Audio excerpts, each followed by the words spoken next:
Right,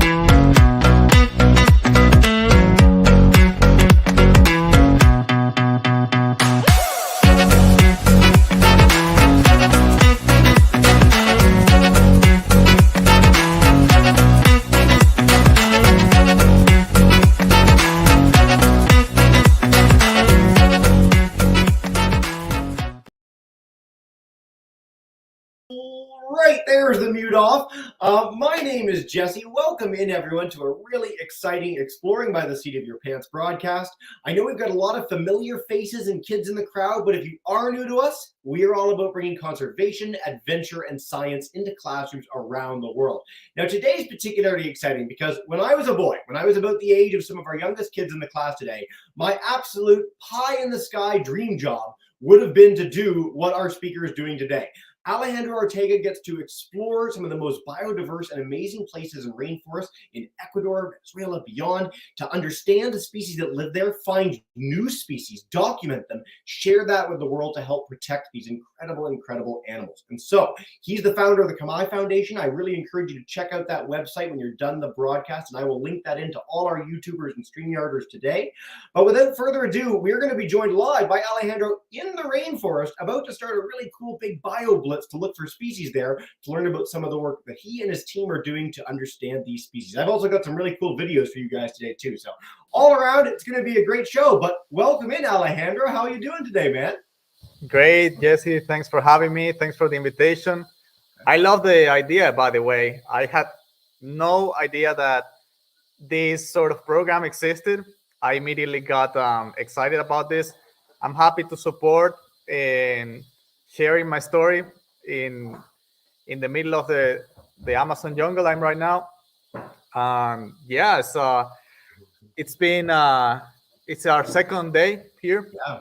We will be spending about 1 week trying to put together a list of all the fauna of a new reserve. So let's see if we are extremely lucky there. Yeah, so I'm so curious. You're in this spot and no one has done this sort of exploration before. You go out with your team, and when do you leave in the morning? Like, what do you do every morning? How far do you go? Do you go at night? What's the day-by-day life like? It's mostly at night. So I'm a herpetologist, meaning I study amphibians and reptiles. And this is the first part of the BioBlitz.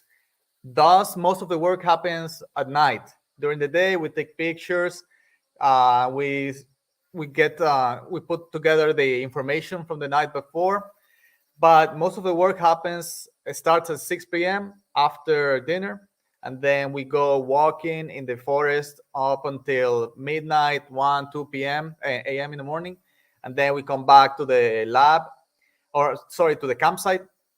And then we repeat day after day. So yesterday, we recorded 20 species for the reserve, the first 20. Yeah. And now, let's see, we're going to visit a different part or segment of the forest and see if we can keep adding numbers to the list. Amazing. And some of these species, and I know you discovered species, and this is something about the rainforest that always blows my mind, is that, you know, there's so much of it, it's so unexplored that you can go and discover things that no one has ever documented in that way. So how many species have you found, and are there certain kinds of creatures that you're particularly hoping to find while you're out in the forest?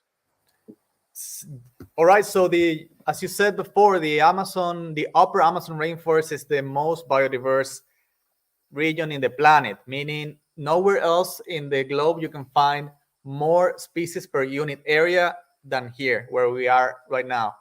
So just so you have an idea, in this place, I'm looking or expecting to get a list of amphibians and reptiles, maybe north of 200, wow, which is unthinkable in other parts of the planet.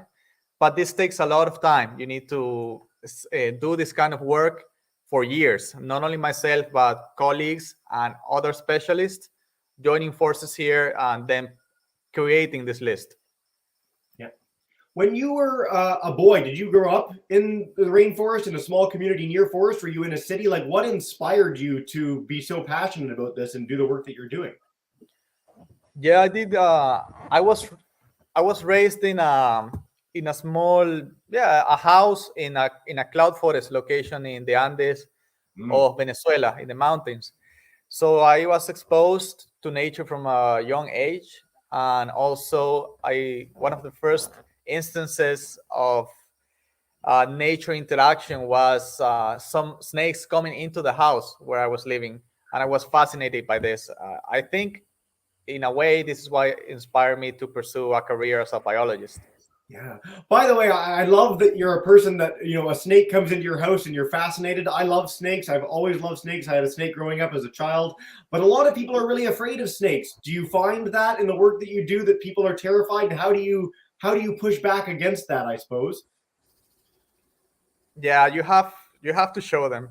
Yeah. You have to show them, and you cannot really give me a second because I want to Please. show and maybe not explain. So a few minutes ago, I showed you a coral snake that we found yesterday. It's a bad example because the coral snake is a venomous snake, and you discourage people from handling this. But yesterday, we also found a harmless snake that I have here in my hand. Oh, he's beautiful. Yeah. So What? yes, to answer your question, is totally harmless. A snake Yeah. that most people would kill on site is a totally calm and harmless. So I think the best way is just to show that they can be very friendly, Yeah. beautiful, and yeah, they present no danger at all. Some. Oh, yeah. Well, that's kind of funny. We've got a bunch of Canadian classrooms today, and where I grew up, there's only one kind of venomous snake. I've never seen one in the wild, and it's a rattlesnake, so it's very easy to identify. So if you're in Southern Ontario or New York classrooms today, if you see a snake, it doesn't present a threat to you. You can absolutely pick it up and check it out. But Alejandro, you had the coral snake in the bag, and so how do you, when you're walking through the forest and you see a snake, do you know all the snakes that are out there? Or if you see a snake that you don't know, how do you work around it? Do you assume that it's venomous and treat it as such and get it from there? Or how can you tell? It's a good advice, the one that you just gave. If you Yeah. assume that it's venomous and you respect that, and then you will leave the snake alone, maybe appreciate it from a distance, and that's Yeah. more than enough. But I'm a biologist. My work depends on me finding snakes in a large way, so I have to get a little bit more hands-on. And yeah, Ecuador has now close to 500 species of reptiles. Half of them are snakes. So yeah, I have to study a lot, and the photos, the information available, reading a lot of books and scientific papers. So when I see one in the field, I am certain. And many times I try to not only be able to say, if you are able to say that a species is venomous or not, in the jungle is not enough. You should be able to say what species it is. And if you are 100% sure, maybe you can go ahead and get closer. Yeah. But this comes with years of experience and knowing exactly what species is in front of you. It's not so simple. Yeah. By the way, I want to note we were talking about snakes coming into your place when you were a kid. The Canada Highland School mentioned that their school's beside a forest. They've had snakes come into the classroom too. So there you go. That's Fantastic, guys. phenomenal. So you talked about other experts coming in. So you're a herpetologist. You get to study these reptiles and amphibians. What other people are on your team? Do you have bug experts, mammal experts? Are there people that aren't biologists that are joining you when you're in the field? Yeah, absolutely. So, um, yeah, I will show you from afar. But there's a biologist, Amanda Quesada, is there taking pictures. And we have Chris Cave over there, big Hey. entomology guy too.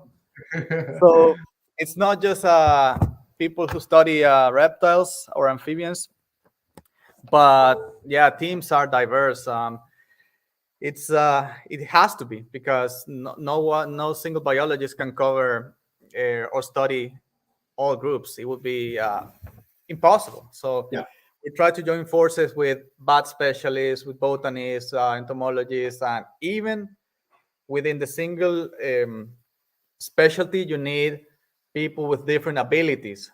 Yep. Some that do video, some others are better in science, communication. So the teams are diverse. Well, you seem to do a little bit of everything. And again, if people check out the website, you're involved with photography, you're a conservationist, you're doing videos. And so, how do you translate the knowledge that you're gaining? You go out, you find these species. What do you need to do to take that information, and who do you need to share it with to actually help protect those places? What does that process look like?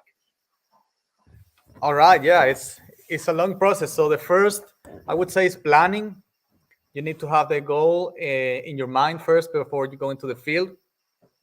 The second, to organize these expeditions, which takes a lot, putting together the team, arriving at the place, finding the animals, getting the information in the form of photographs, journals, samples. Then with this information, we go back to the lab.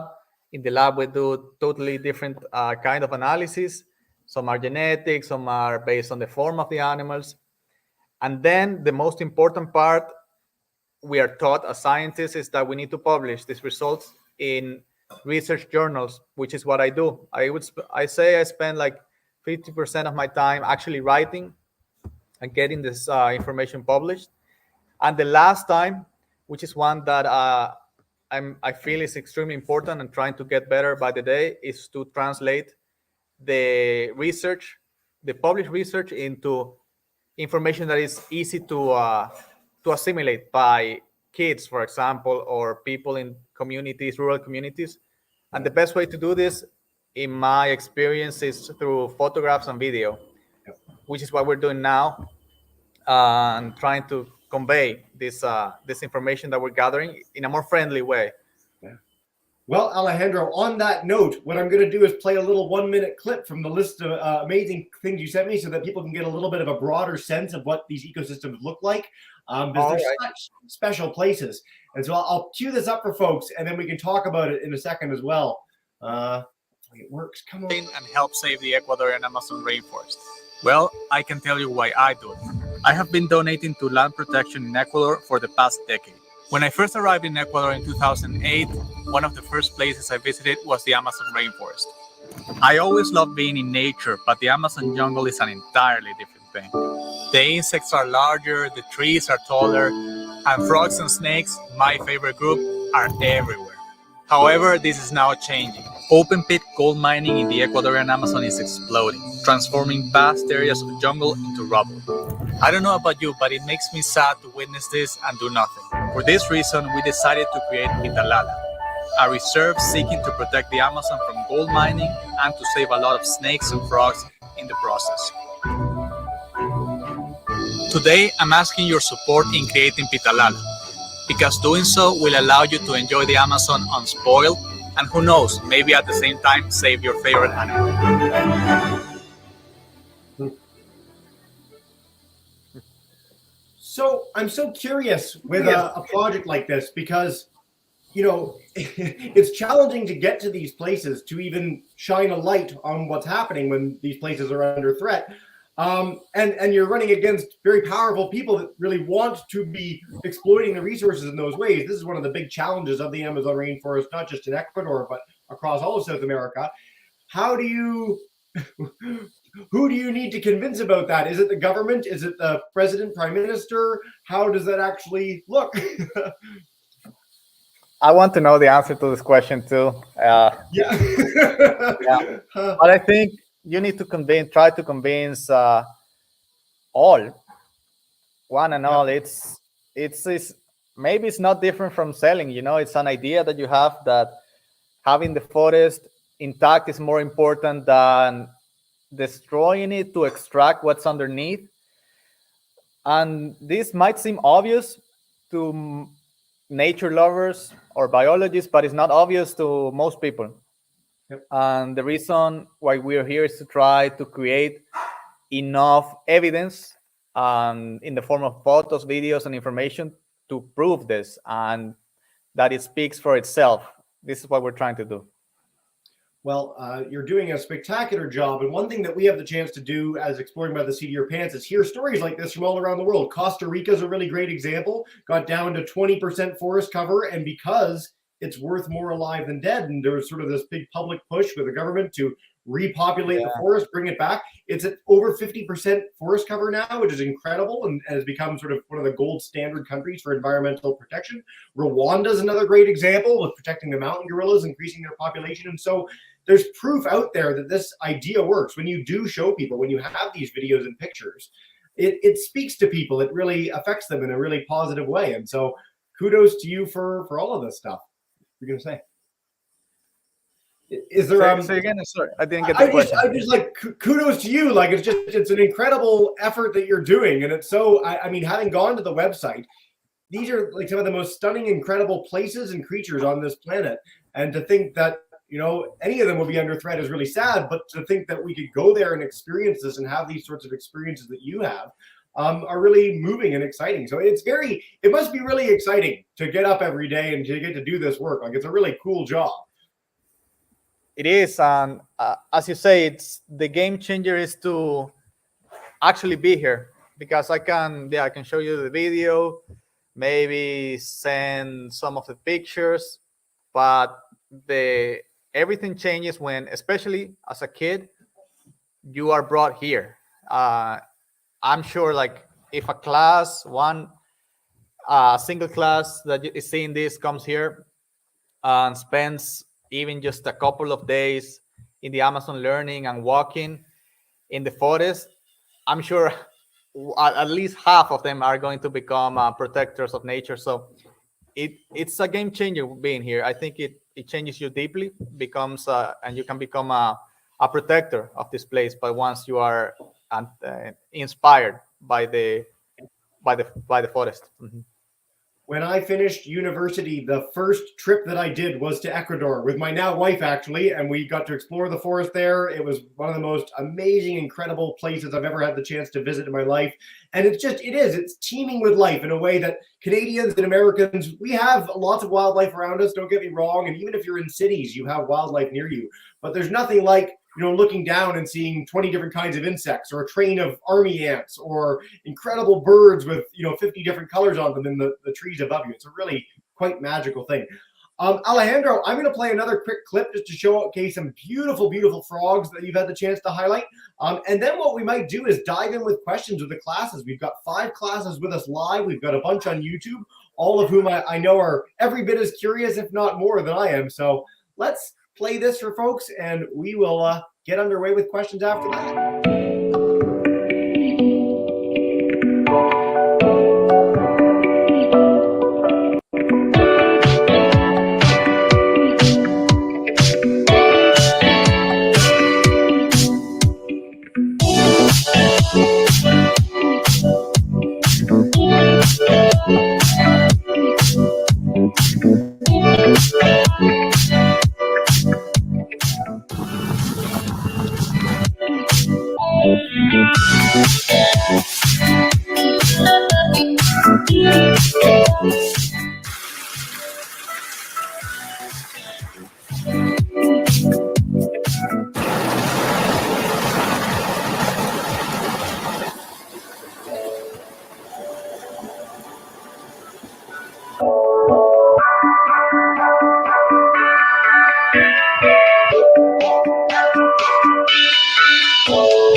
If you ever need a volunteer on these expeditions, I'll be there so fast it'll make your head spin. I'll get on the first plane.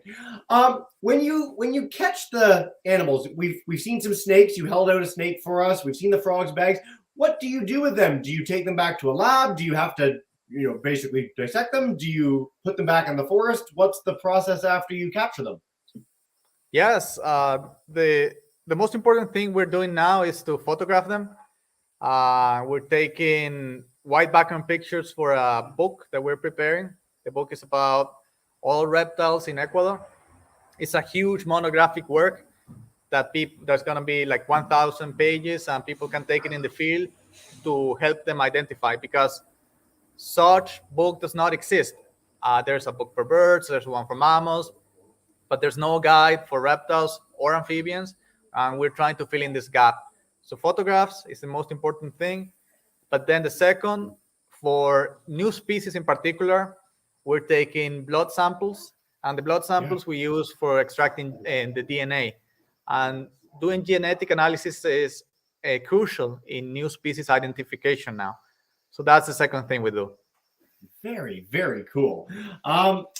Alejandro, I could ask you questions all day, honestly, but I'm going to turn it over to our kids joining from all across North America. We've got 330 kids registered for today's program, so really exciting audience with us today. I'm going to head to our Canada Highlands in just a second for our first question. Miss Cottrell's class, you guys can unmute as well, but I'll take one from YouTube to begin. I knew we were going to get this question. Tegan in Miss Jury's class wants to know, do you have a favorite snake? No pressure. No pressure. Yeah. Favorite snake. I would say the yellow belly sea snake is my favorite. I know it's not a jungle snake, but I find its life history fascinating because it's the only snake that can spend its entire life at sea, never touches the ground. I found this fascinating that a snake can live adrift for its entire life. And the snake is beautiful. The morphology, the shape of the tail that looks like a paddle, it's gorgeous.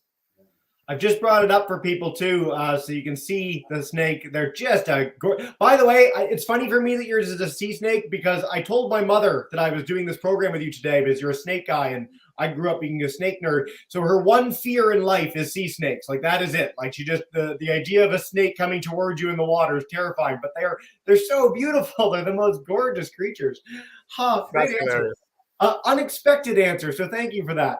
Let's go to Miss Jorgensen's class, our Canada Highlands grade 5. Have you got a question for us? Come on in. Hey. Okay, really nice and loud. My question is, what's the most venomous snake that you've seen? Ooh. Yes, and the most venomous snake that I've seen is the same. It's the yellow belly sea snake. It's the most venomous snake in Ecuador. I haven't been to Australia yet, where the most venomous snakes are. I will go this year to try to beat this record. But yeah, so far it's that one. A few moments ago I showed a coral snake, which in Ecuador is in the Amazon is probably the most one of the most venomous. And yeah, the coral snakes here, at least in the strip, are the most venomous I've seen. Yeah, when you go to Australia, where are you going? Are you going to the outback where there's like the really, really dangerous things in the desert, or what are you looking for particularly? I'm so curious. Well, I'm going to Brisbane. Yes. For a week or so, but I have to go to the outback and find the really venomous animals. Otherwise, what's the point? What's the point? That's right. If you're not there for the super thing that everyone else is trying to avoid, why go at all? There are snakes in the outback of Australia that will like bite you and you can be dead within about like 20 steps. So you've got to be very careful, but they're just spectacular animals. Great question, guys. All right, we're going to head to our St. Philippe School. Miss Lavoie Cantone's class, come on in. And if you've got a question for us in Burlington, you're good to go. Hi. Have you ever seen an eyelash viper? Eyelash vipers, Alejandro. I have seen the eyelash viper. It is one of my favorite vipers. I might even change my favorite snake to eyelash viper after this year. I have seen eyelash vipers in Costa Rica, Panama, Ecuador, Colombia, and in every place it's different. The yellow one, the Oropel, is absolutely gorgeous. But my favorite morph is the Christmas morph. And it has, the Christmas morph of the eyelash viper, for me, is absolutely stunning with red, yellow, a little bit of white and green. It's absolutely gorgeous. So, yeah, I've seen the species. I'm actually carrying out a project on the eyelash viper in particular. So soon there might be more than one species of eyelash viper, which is a surprise. But yeah, it's a fantastic snake. It is a fantastic snake, and I look for. We'll have to do a second broadcast once you find out more. But is this the Christmas one? I got it up where it's that guy. Yeah, that's What? one. I've That's never one. seen one like that. Hmm. Just It's beautiful. beautiful, yeah. By the way, our Southern Ontario classes today at the Toronto Zoo does have an eyelash viper. So if you want to go see one in person, there's such a special snake. It's my favorite snake in the entire Toronto Zoo. So do check that out if you get the chance. Miss McDonald's class, I'm going to head to South Porcupine, the greatest name of all time. If you've got a question for us, come on in and share. Hi. First one? With people? We were wondering if there are people that live in the Amazon rainforest. Yes. Of course, the Amazon rainforest is inhabited by, let's see, it's got to be over 100 different nationalities, indigenous groups. In Ecuador alone, we have, if I'm not mistaken, close to 20. I work regularly with at least 3 of them, the Quichua, the Guarani, and the Shuar. But there are more. Some are still uncontacted, actually 2 indigenous groups. So it's it's an extremely diverse place, not only in biodiversity, but in the terms of the different nationalities and people that live here. Each one is completely different from the other. It's really interesting that you mentioned this because in Canada and the United States now, there's a huge push with conservation areas to recognize that Indigenous communities have both lived in these places for thousands of years and also have taken way better care of them than Westerners have ever done. I mean, the whole essence is if you live in a place and you're thinking about yourself living there for generations to come, you don't overexploit the area. You don't cut down all the trees. You don't overfish or overhunt. And so Guarani people particularly have been featured in a lot of National Geographic articles, stories just globally because of this sort of Indigenous stewardship. So I'm really glad we brought this up as a topic. I will follow up with this.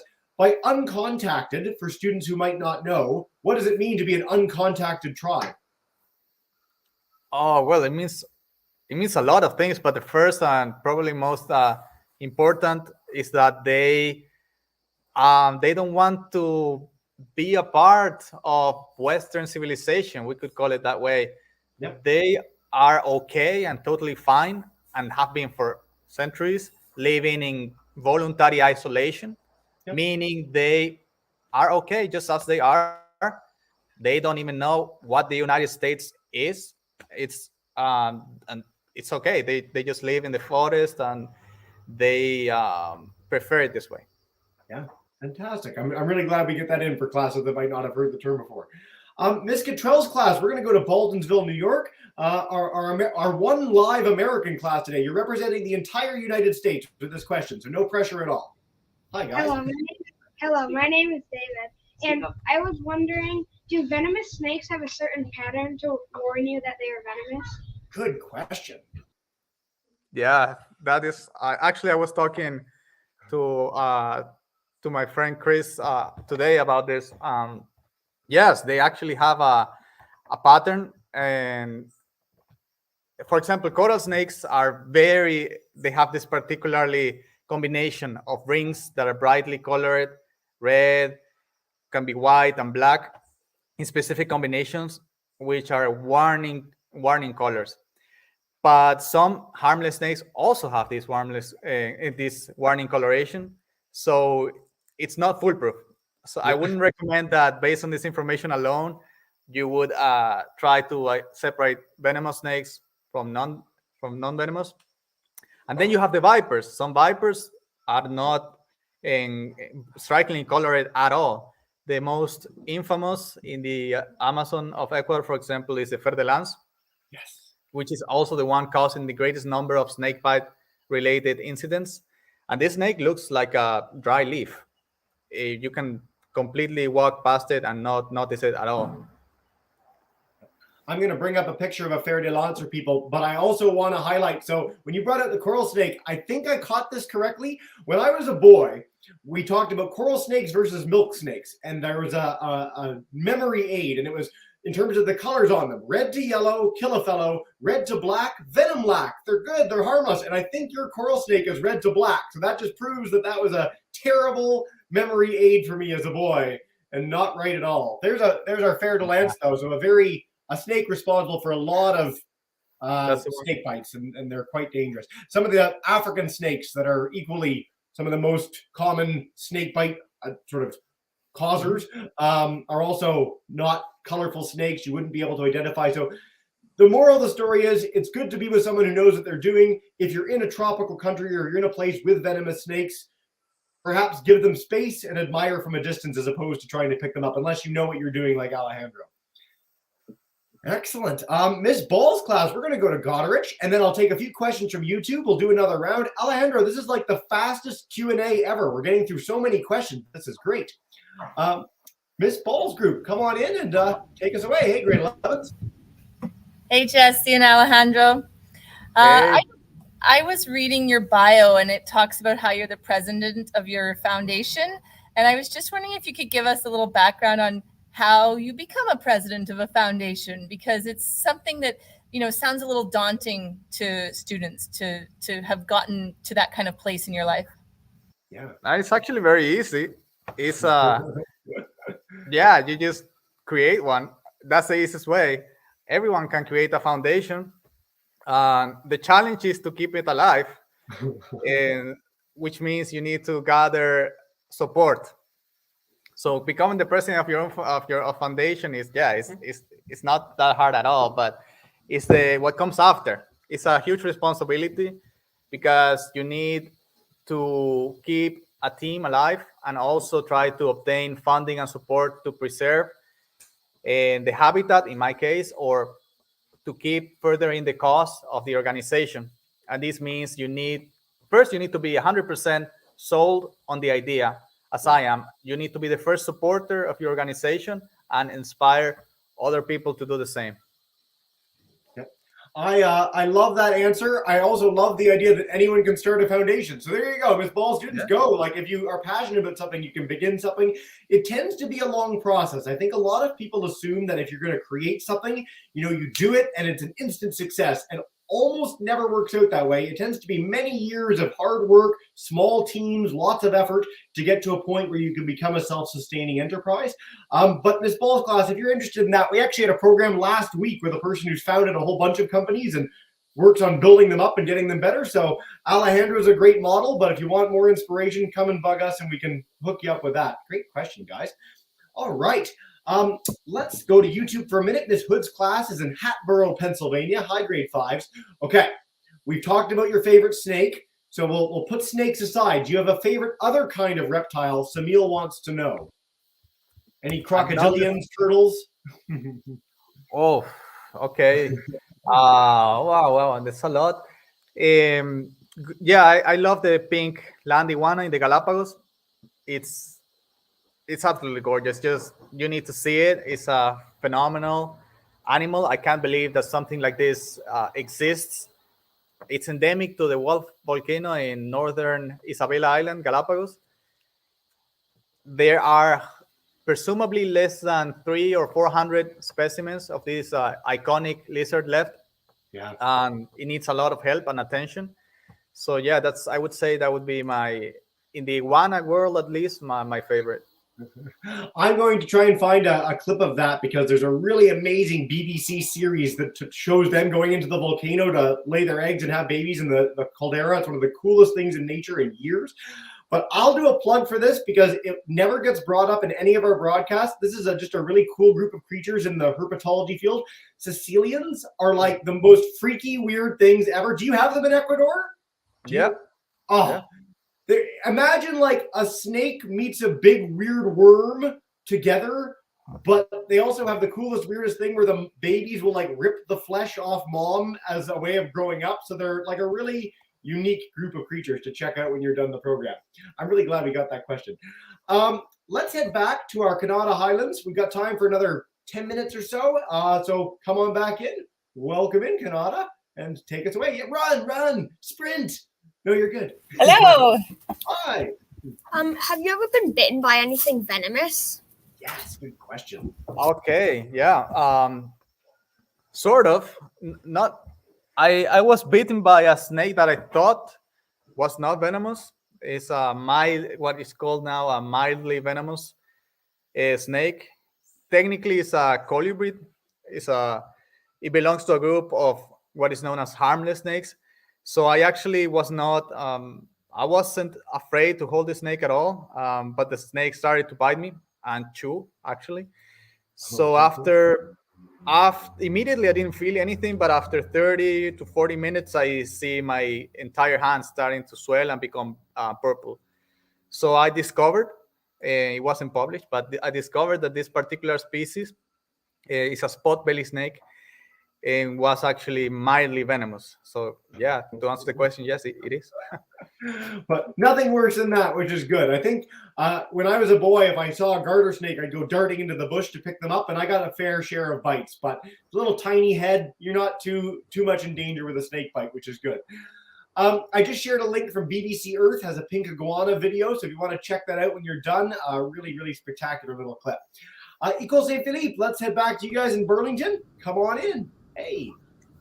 Who had a question? Someone had a question. Oh, who has not? Oh, Theo, come in front of the camera. Yeah, we have a question. No worries, take your time. Do you know anybody who's been bit by a venomous snake? Ooh, so your story didn't cut it, Alejandro. Your snake wasn't venomous enough. Do you know anyone that's been like a coral snake or a cobra, anything else? Oh my God, that is hilarious. Yes, I have been involved in, let's see, 3 snake bite accidents during my time in the field. Two of them were pretty bad. I mean, they involved the Ferdelans. I have 2 friends that have been bitten by the snake. Both were bitten in the finger, and they received. We were in the jungle like we are right now, actually very close to where we are right now, and it took us, I would say, a couple of hours to get to the nearest medical facility. So we saved our friend's life, and he received the antivenom. Some of the health centers in the Amazon have the antivenom. We saved, thanks to this, his life was saved, but of course he lost the ability to move the finger because the venom of the Verdelans is extremely strong. It's one of the strongest venom around here in the upper Amazon. So yeah, if you get bitten, you need to go to the nearest medical facility as soon as possible. Every minute counts. Yeah, I'm really glad we're getting a lot of these questions, but I do want to note again from the beginning, most snakes are not harmful, and snakes are not out to get you. Like snakes are not out to get you. You're not going to walk along and have a snake come up to try and bite you. This is a situation where people that are trying to get them for biology reasons, to understand more about them, sometimes having a mistake, an error. So don't worry about snakes, even though we're talking about these venomous stories together. I'm going to take a few quick questions from YouTube, and then we'll do our final 3 questions with our live classes. You guys have been a fantastic audience today. So let's see. Marshall in Miss Jury's class wants to know, how are new species named? So when you found these species, how do you name them? Do you name them Alejandro snake? What do you do? That would be fun. But it's not. It doesn't work like that. So, I mean, technically, if you discover a new species and you actually go through the process of putting together the evidence that supports it as a new species, you can choose the name. So, as we are told that as taxonomists, I'm also a taxonomist, which means the biologist who names new species. We get to do some of the 2 fun things that we do, I would say, is 1, go into the field and find the animals, and the second fun thing is to choose the name. So we can choose whatever name we want.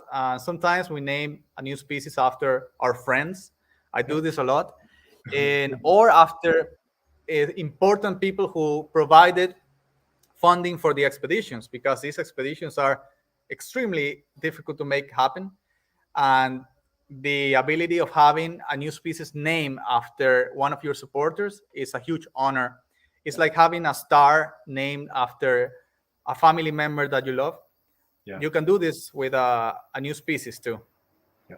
We, again, if I won't spoil who, but if our students go to the website, you can learn one of the main articles, headlines on the website is about some new species named after some of the supporters and amazing conservationists. So I encourage you to check that out when you're done the program. Mr. McDonald, I'm coming to you in just a second. I'll do one more question from YouTube. Miss Hood's class wants to know, how many rainforests are there? And how many have you been to? Okay, I don't know the exact answer to how many rainforests there are. I can tell you the largest ones. The one I'm right now, the Amazon rainforest, is the largest in extent. Then we have the Bornean rainforest. I've been there too. The Congo rainforest in Africa. I still haven't had the luck to be in the western part of this forest, and then the entire Southeast Asia rainforest.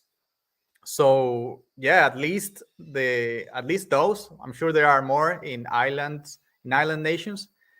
So I have been, let's say, to Central America, which is called Mesoamerican forest, the Choco rainforest, Amazon, and the Bornean rainforest, and recently I was in Kenya in a rainforest too, but it's like the eastern part of the Congo rainforest.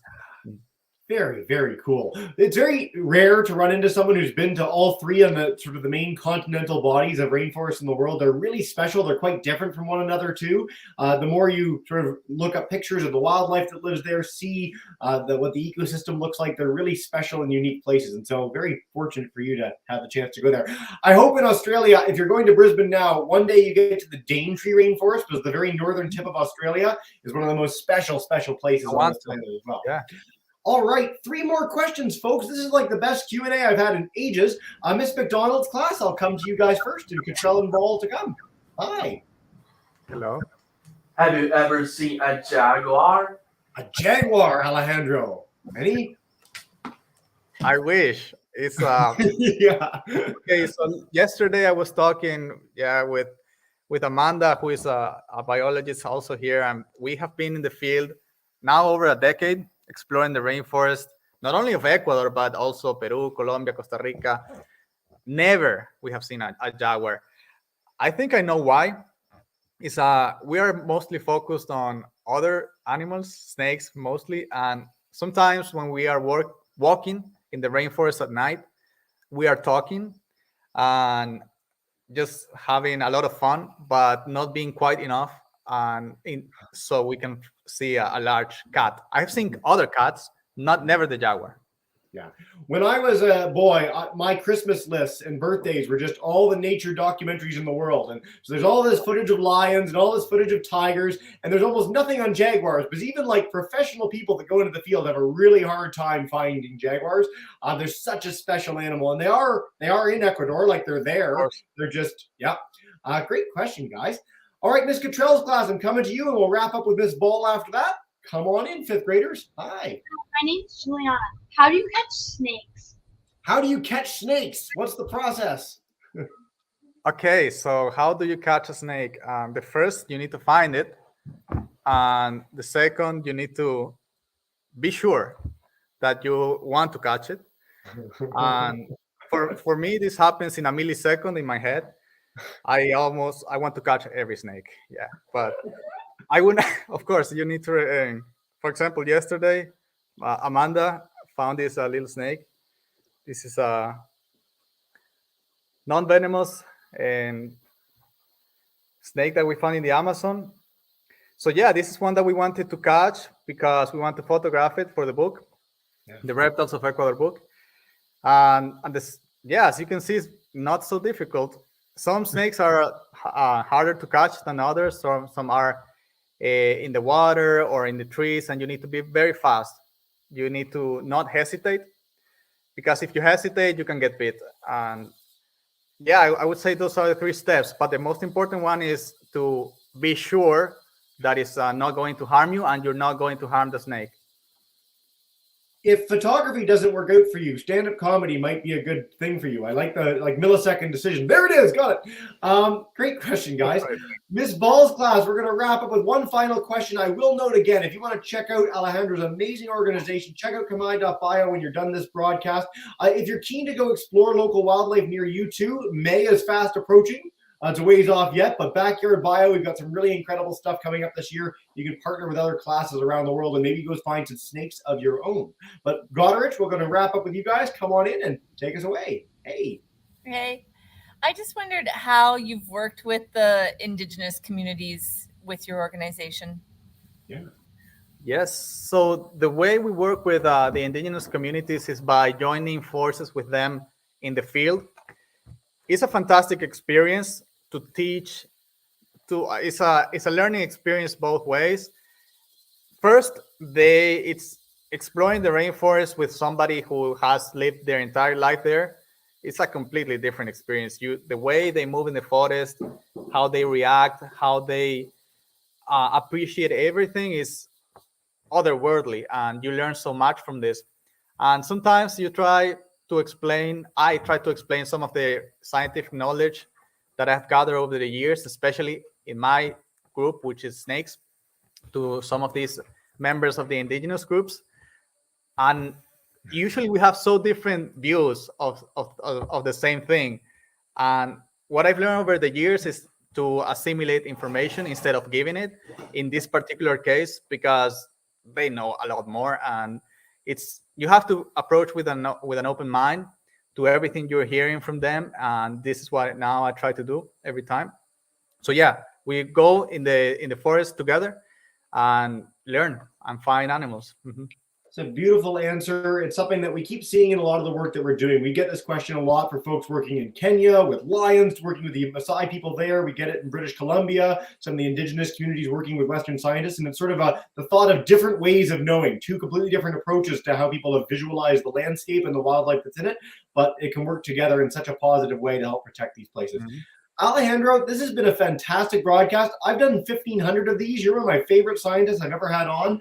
So a huge thank you to all our classes for joining us today. Great questions, all of you. And do check out the Foundation website, learn more about the work Alejandro's up to. And we're going to have him back in the future to find out more about what he found on this BioBlitz, because this is a really, really special day.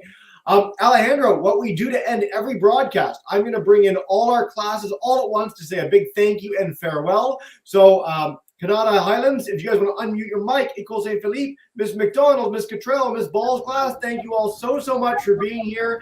Have a wonderful day, everybody. And bye for now, guys. Thank you so much, everyone.